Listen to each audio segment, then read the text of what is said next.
हिंदूंच्या सन्मानात बजरंग दल गोरेगाव मैदानात उतरले आहे। दिनांक 9 जून 2024 रोजी काश्मीरमधील वैष्णोदेवी कटरा ते शिवखोडी येथे जात असताना पाकिस्तानी दहशतवाद्यांनी हिंदू भाविकांच्या बसवर हल्ला केला। पोसीत इस्लामिक जिहादी दहशतवाद्यांनी केलेल्या भ्याड हल्ल्यात 10 निष्पाप हिंदू भाविकांची क्रूर हत्या करण्यात आली आणि अनेक हिंदू यात्रेकरी घायाळ अवस्थेत आहेत। याच भ्याड हल्ल्याच्या निषेधार्थ बजरंग दल गोरेगाव तालुका संयोजक महेंद्र रांगडाले यांच्या नेतृत्वात महामहिम राष्ट्रपती महोदय भारत सरकार यांना तहसील कार्यालय गोरेगावमार्फत निवेदन देण्यात आले।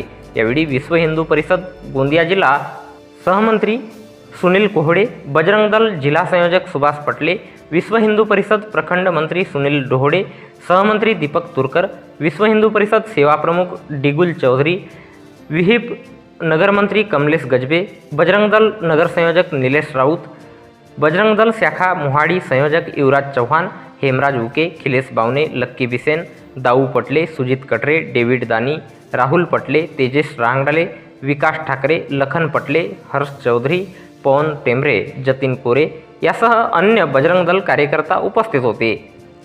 यावेळी यात्रेकरूंवर भ्याड हल्ला करणाऱ्यांचा निषेध नोंदविण्यात आला।